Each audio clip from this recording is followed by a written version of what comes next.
I'll be going through my code for facial recognition using TensorFlow.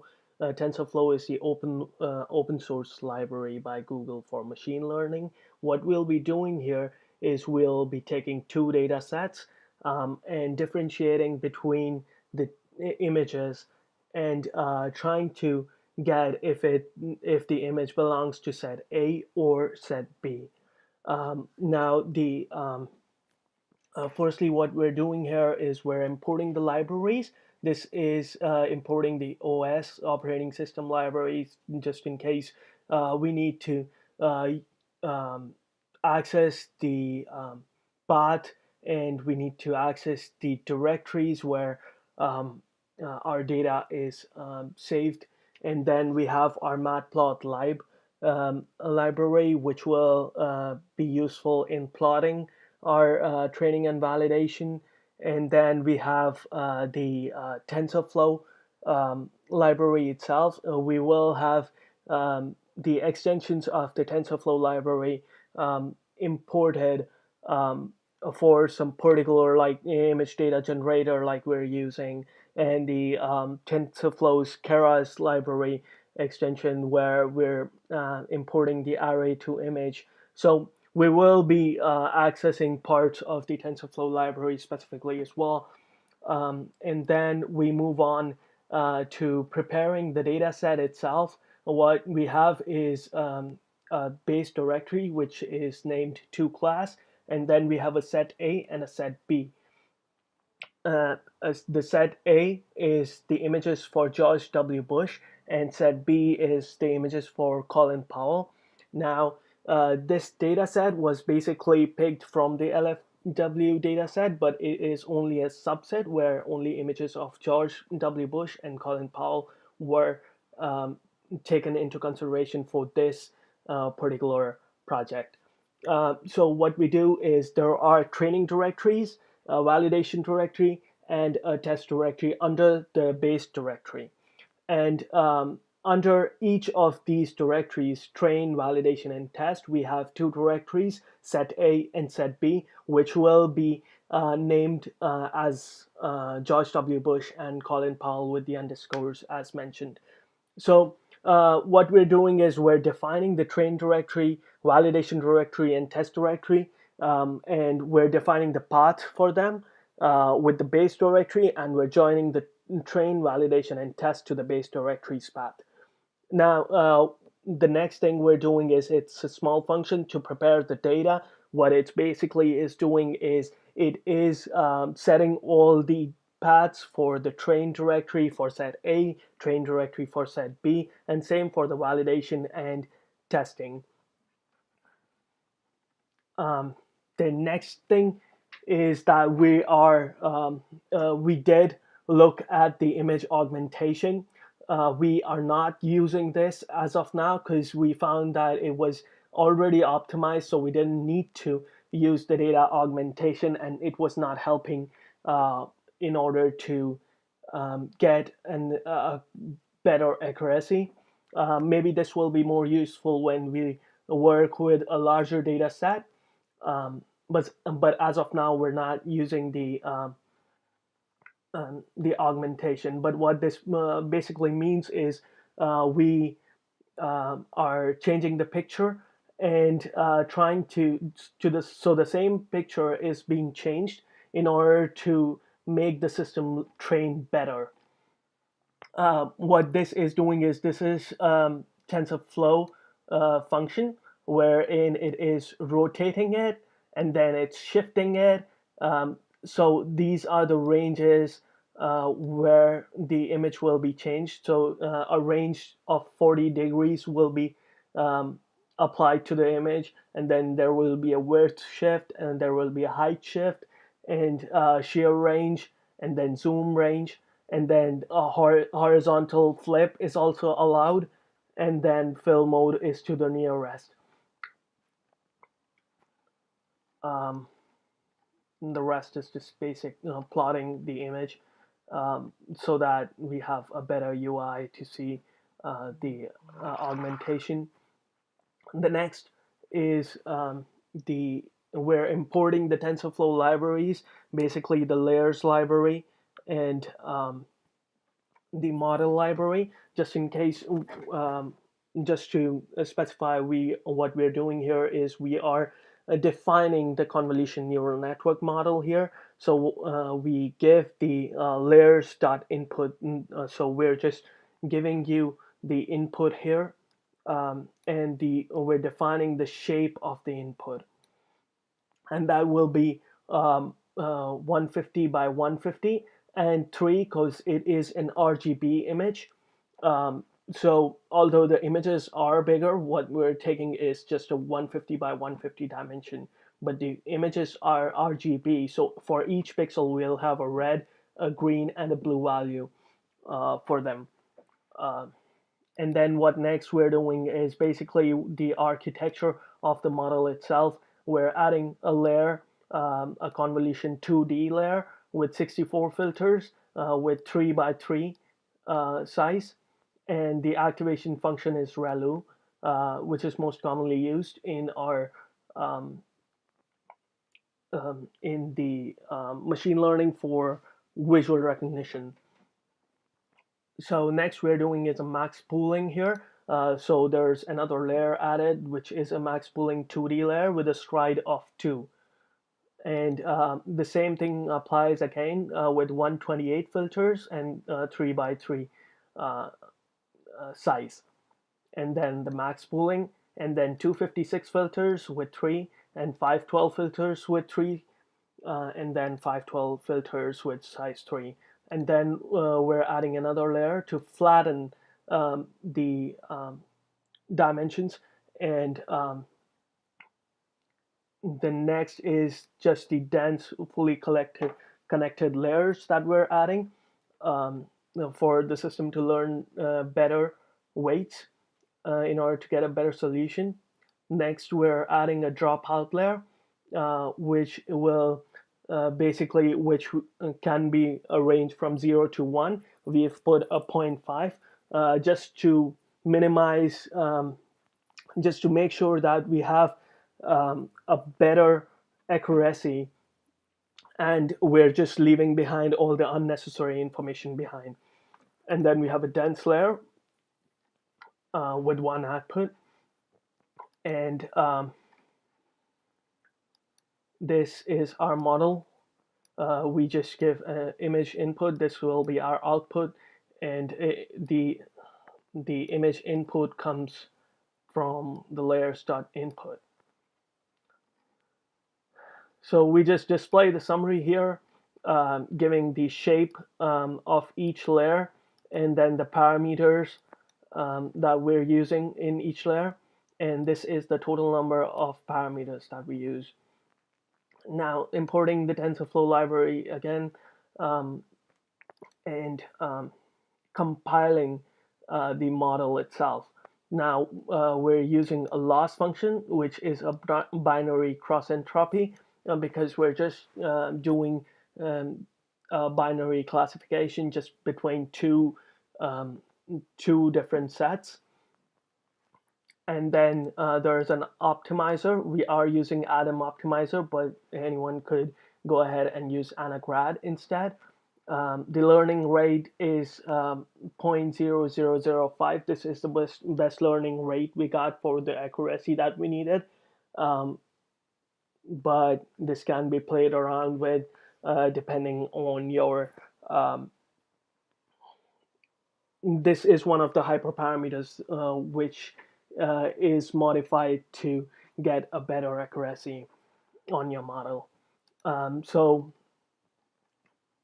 here what we're doing is we are creating a data generator. This is again what we are getting, this function we're getting from the TensorFlow library itself. What it's doing is it's rescaling it and dividing each pixel by 255.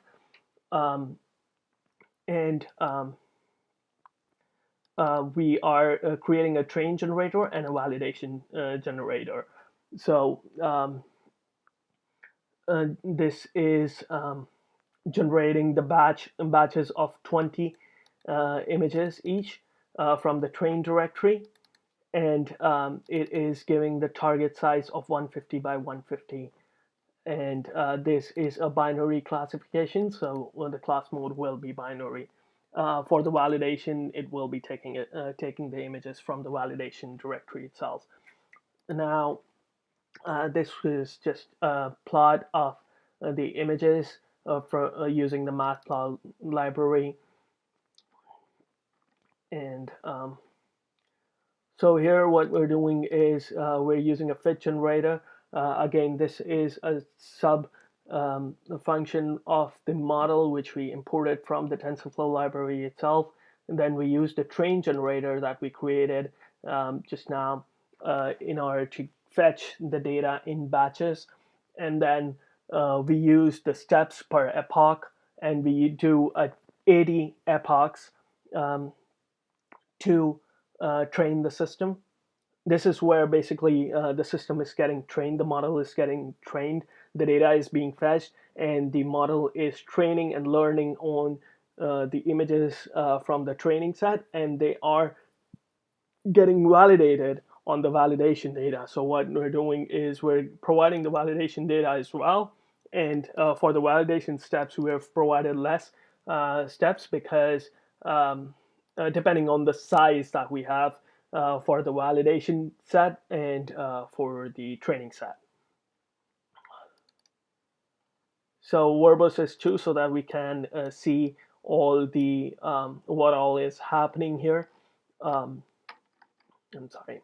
The for each epoch we can see the loss and accuracy for training and validation set, and after 80 epochs, this is what we get. We get 1 point accuracy for training set and a 9.2 accuracy for validation set. And this is a very ideal situation because we don't want our data to our model to be overfitted.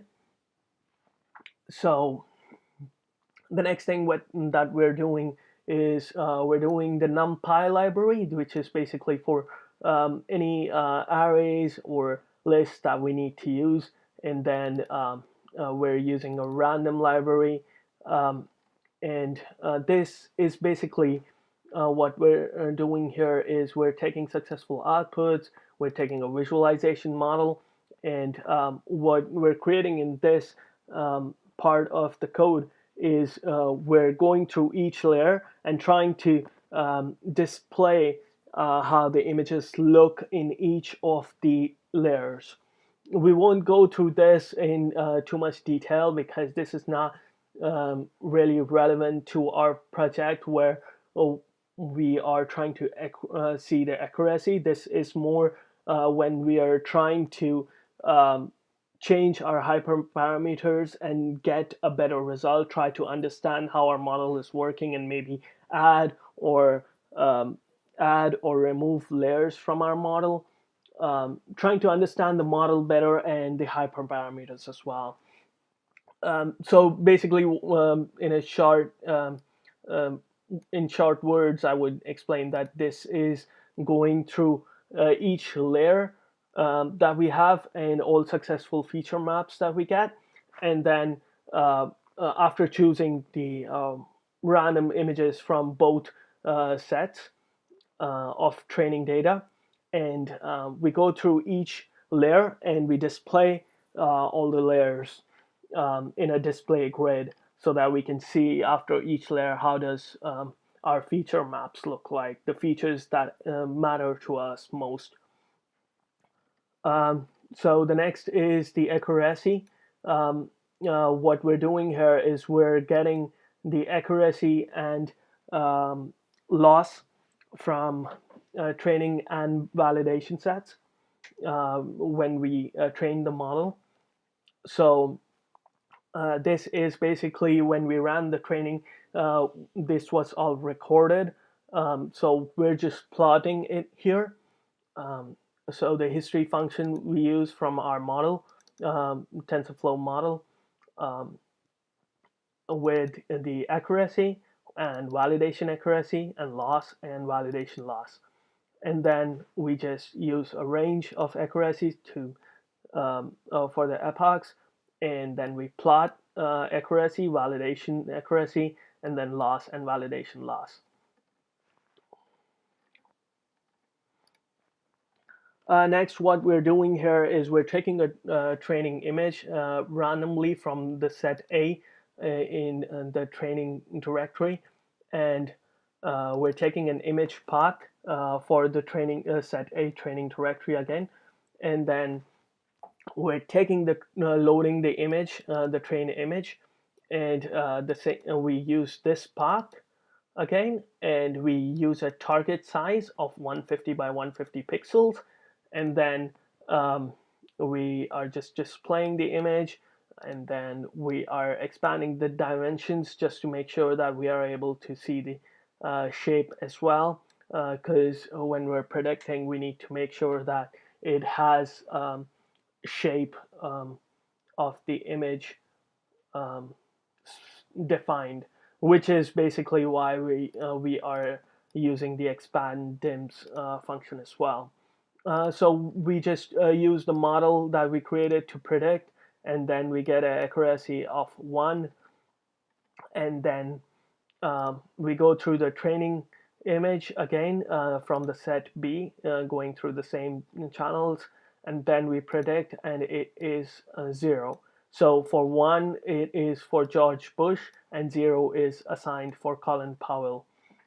So now basically what we're doing here is we're taking a set A, and we're running it through all the images in the test set. We're using the same model to predict on the whole data set of test set. Now what we're doing here is we're going through all the set using for loop. We're going through the whole set A for testing set, and then we're making sure that no redundant or useless files get read from the directory, because Mac systems do have some files, some hidden files that start with a dot. So we've just make sure that that doesn't happen.